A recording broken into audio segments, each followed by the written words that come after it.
ఒకరోజు జిమ్మిలేట్ ఒక మిషన్స్ ప్రోగ్రామ్కి అటెండ్ అవుతాడు. ఆ రోజు ఆ స్పీకర్ మిషనరీగా దేవుని ప్రేషిత సేవ చేయడానికి మీలో ఎంతమంది వెళ్ళడానికి ఇష్టపడుతున్నారు అని ఆల్టర్ కాల్ ఇచ్చినప్పుడు వెనకాల కూర్చుని ఉంటాడు జిమ్మిలేట్. తన హ్యాండ్ రైస్ చేసి నేను వెళ్తాను సార్ అని చెప్తాడు. ఆల్టర్ కాల్ ప్రేయర్ అయిపోయాక ముందుకు వస్తాడు జిమ్మిలేట్ నువ్వు అక్వా ప్రజల దగ్గరకి వెళ్ళి సువార్త ప్రకటించాలని చెప్తాడు. అక్వా జాతి అనేది ఈక్విడార్కి చాలా దగ్గరలో ఉంటుంది.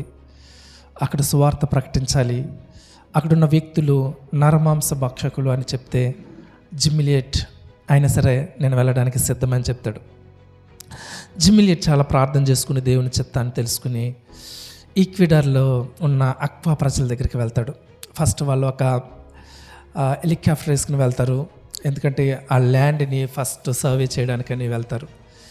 వెళ్ళి హెలికాప్టర్లో తిరుగుతూ ఉండగా ఒక బకెట్లో కొన్ని ఫ్రూట్స్ని వెజిటేబుల్స్ని పెట్టి ఆ ప్రజల దగ్గరికి వెళ్ళి ఆ హెలికాప్టర్లో తిరుగుతూ బకెట్ని కిందకలా దించుతారు. అప్పటికి అక్కడ ఉన్న నరమాంస భక్షకులు వాళ్ళ దగ్గర ఉన్న కొన్ని బాకులు తీసుకుని ఆ బకెట్ని అక్కడ ఉన్న మనుషుల మీదకి హెలికాప్టర్ మీదకి విసరడం స్టార్ట్ చేస్తూ ఉంటారు.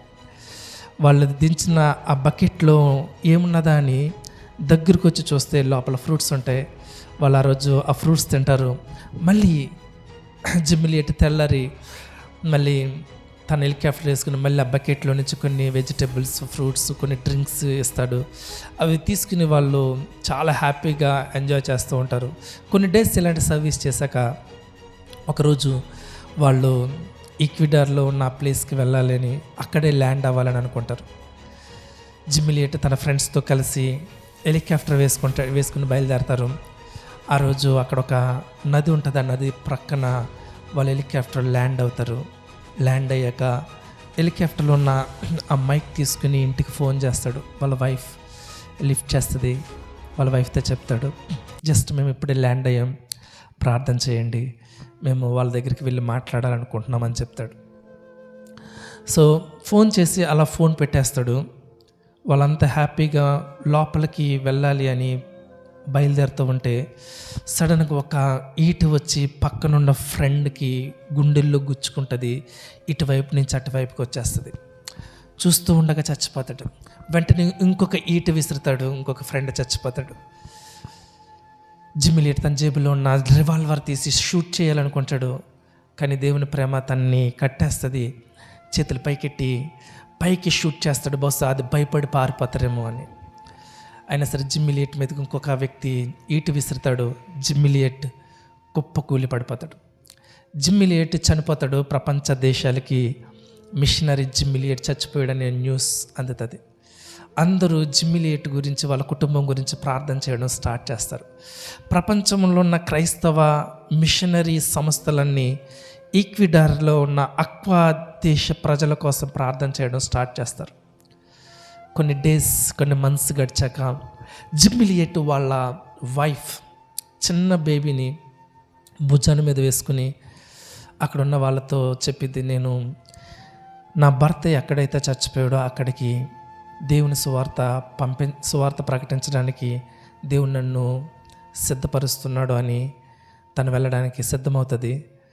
ఈక్విడార్ దగ్గర ఉన్న అక్వా ప్రజల దగ్గరికి జిమ్మిలేట్ వాళ్ళ వైఫ్ తన చిన్న బేబీని తీసుకుని అక్కడికి వెళ్తుంది. అక్కడ సువార్త ప్రకటిస్తుంది.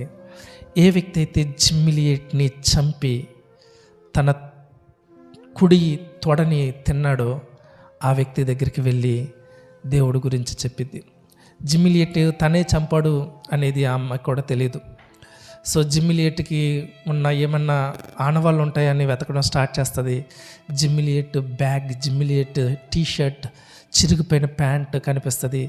వాటిని పట్టుకుని గుండెలకు హత్తుకుని ఏడుస్తుంది. అక్కడ సువార్త ప్రకటన చేస్తూ ఉంటుంది. ఎవరైతే జిమ్మిలేట్ని చంపేశాడో ఆ వ్యక్తి యేసుక్రీస్తుని అంగీకరిస్తాడు. ఆ వ్యక్తి ఆ జాతిలో మొదటిసారి దేవుణ్ణి అంగీకరించడమే కాదు, ఆ జాతిలో మొదటి పాస్టర్ ఆ వ్యక్తి అవుతాడు. జిమ్మిలేట్ చనిపోయాడు, కానీ జిమ్మిలేట్ ద్వారా ఎంతోమంది దేవుని సువార్తని తెలుసుకోవడానికి అవకాశం దొరికింది. బైబిల్లో ఒక పదం ఉంటుంది, గోధుమ గింజ చనిపోతే తప్ప ఫలించదు అని. దేవుని చిత్తం జిమ్మిలియట్ని ఇచ్చి అక్కడ ఉన్న వాళ్ళని సంపాదించుకోవాలని దేవుని ప్రణాళిక. జిమ్మిలియట్ ఆ జాతి ప్రజల కోసం తన ప్రాణాన్ని ఇచ్చాడు. ప్రభు నిన్ను నన్ను పిలుస్తున్నాడు దేవుని పరిచర్య చేయడానికి, ముందుకు వెళ్ళడానికి. మిషనరీ సేవలో నీ వంతు, నీ పాత్ర ఏంటి అని దేవుడు మనల్ని ప్రశ్నిస్తున్నాడు. మన పాత్ర ఏంటి? మనం ఏం చేయగలం? వాళ్ళ కోసం మనం ఏమైనా ఇవ్వగలమా? కనీసం ప్రార్థన చేయగలమా? ఫినాన్షియల్గా సపోర్ట్ చేయగలమా? వాళ్ళని ఒక్కసారి విజిట్ చేసి వాళ్ళ కోసం మనం ప్రార్థించగలమా? మన నిర్ణయం మన చేతుల్లోనే ఉంది.